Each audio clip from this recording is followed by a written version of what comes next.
7月14日は世界チンパンジーの日。チンパンジーを守ろう。公益社団法人日本動物園水族館協会JAZAの現在の監督機関、所管は内閣府です。現実は全く監督されておらず、やりたい放題できるのが現状です。せいぜい海外の動物園からの評判をわずかに気にするくらいでしょう。JAZA及び動物園は皇室と関係が深いです。2世代前の昭和天皇は生物学の研究に熱心で、上野動物園とも関わりがあり、皇女が嫁いだのも池田動物園でした。昭和天皇の皇女である池田敦子氏95歳は、現在も動物園の経営者、園長という立場です。このように皇室と動物園には深い歴史的、学術的な関わりがあります。天皇陛下の弟である秋篠宮殿下は、日本動物園水族館協会 JAZA の総裁です。就任したのは1988年、昭和63年、すでに38年間も総裁の地位についておられます。もちろん、世間との距離が遠い秋篠宮殿下が、JAZA の動物虐待の実態を知っているはずはないでしょう。また、日本には動物園を管理したり規制したりする法律そのものがありません。法律上、動物園とはどのような施設を指すのかという定義さえないのです。日本の動物愛護法は動物園を対象にしていないので、実質動物園業界は無法状態となっているのが現状です。動物を保護する法律がないのですから、悪意を持った人間から動物が守られるわけがありません。各動物園の園長である JAZA の役員たちの発言、行動からは、動物に対する知識のなさ、管理能力の欠如がよくわかります。園長たちはそもそも動物福祉には関心がなく、客数を増やせば官僚である上司から園長として認められるという、まさに官僚的な思考が土台となっています。彼らは動物を守りたいのではなく、園長職にしがみつく。これが彼らの行動基準なのです。JAZA にとって動物は自分に利益と安定をもたらす展示物でしかないのです。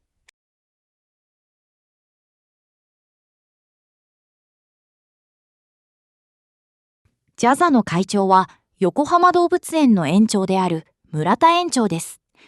彼は横浜動物園でヤブ犬をはじめ動物の近親交配を積極的に行っている問題園長です。ナショナルジオグラフィックはライオンの近親交配の問題について野生動物の専門家の解説記事を出しています。南アフリカのライオン飼育施設は、ライオンの子供を観光用に、大人を狩猟用に、骨を伝統薬の材料として供給しています。こうしたライオンたちは十分な栄養や医療が提供されず、過密飼育など非人道的な環境で暮らしています。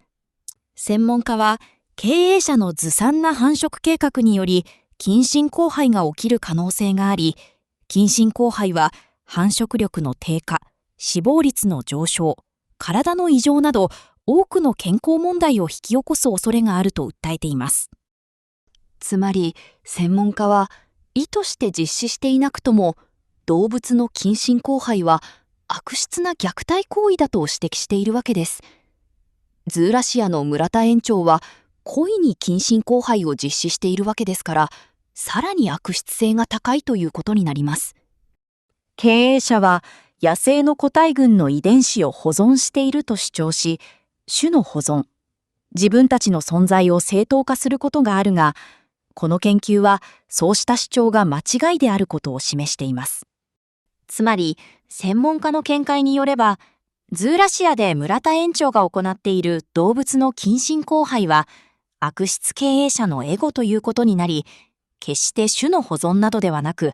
むしろ動物の保護に反する行為だということです。近親交配は動物の健康と福祉に深刻な脅威をもたらすため、この慣行は止めなければなりません。近親関係の交配をさせると、奇形、免疫力の低下、寿命の短縮につながる可能性があります。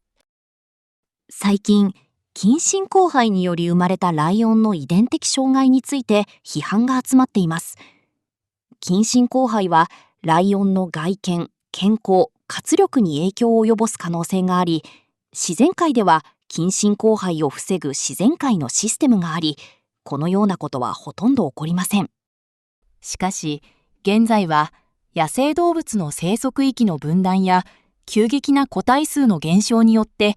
遺伝的多様性の喪失が懸念されてきています。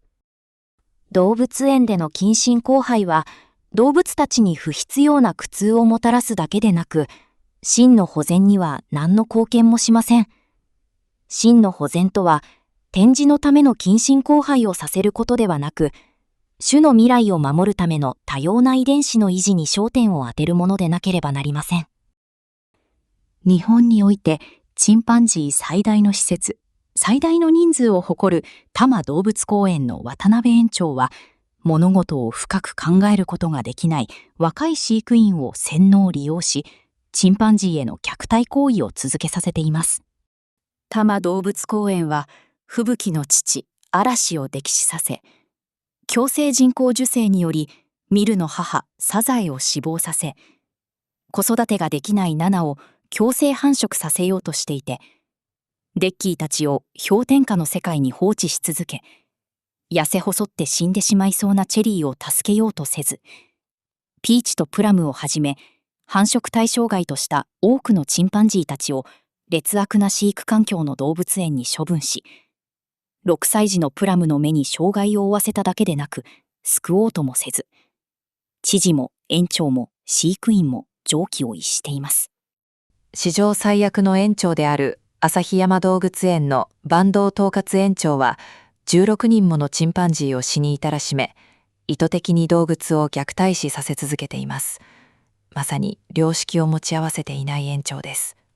さらに、坂東園長は、子供に対し動物を殺害することが正しいことだという狂った教育も実施しています。ノンホイパークの高見園長は、真冬でも寒さに弱いチンパンジーを、壁があるから寒くない、と毛布も渡さず、ホットスポットも作らず、部屋に入れることもせず、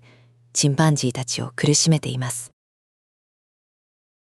日本平動物園の竹下園長は、昭和時代の動物福祉に反している劣悪なチンパンジー施設をそのままにして、さらにプラムとピーチたちを狭い獣舎に閉じ込めています。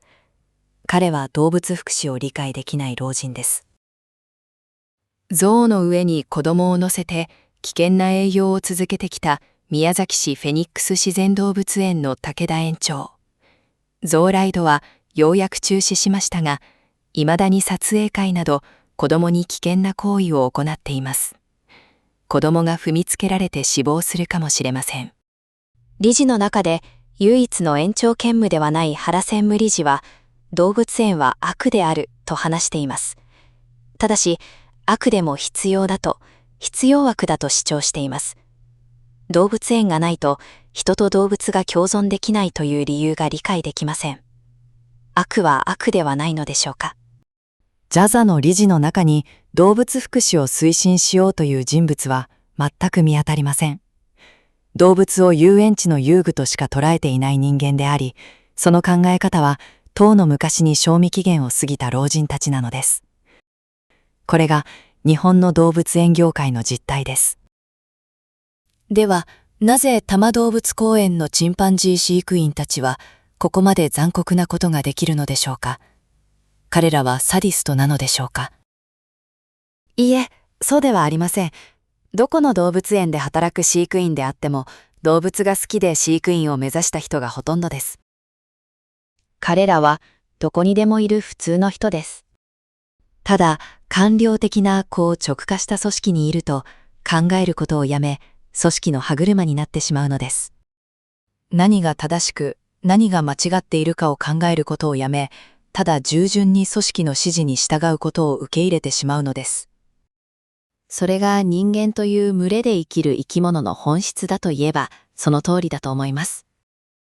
人は組織の中では個人の考え、良識は薄められ、愚かな行動を取りやすくなります。日本は官僚主導で動いていることも弊害です。もちろんこれは他の面では良いことも多数あるのも現実です。日本人は個人の考えは封殺され、組織のために生きることが幸せへの近道だと考える人が多いです。これは日本に限ったことではないですが、特に日本人はその傾向が強く現れます。多くの一般市民を殺害し、地下鉄にサリンをまいたオウム真理教の幹部たちは、良い家庭に生まれ、高い学歴を持った真面目な秀才たちでした。彼らはペテン師である教祖の説法を信じ、日本の歴史上例を見ない残虐な事件に突き進んでいったのです。日本ではこんなひどい事件も起きています。兵庫警察は、障害者施設で一生懸命仕事をしていた16歳の少女を障害者に暴行したという一方的な通報で、少女の親の到着を待たず警察に連行しました。少女は兵庫県警と神戸地検の違法な捜査や拘留、そして密室市内で脅迫を受け、その影響で精神疾患を患い餓死してしまった。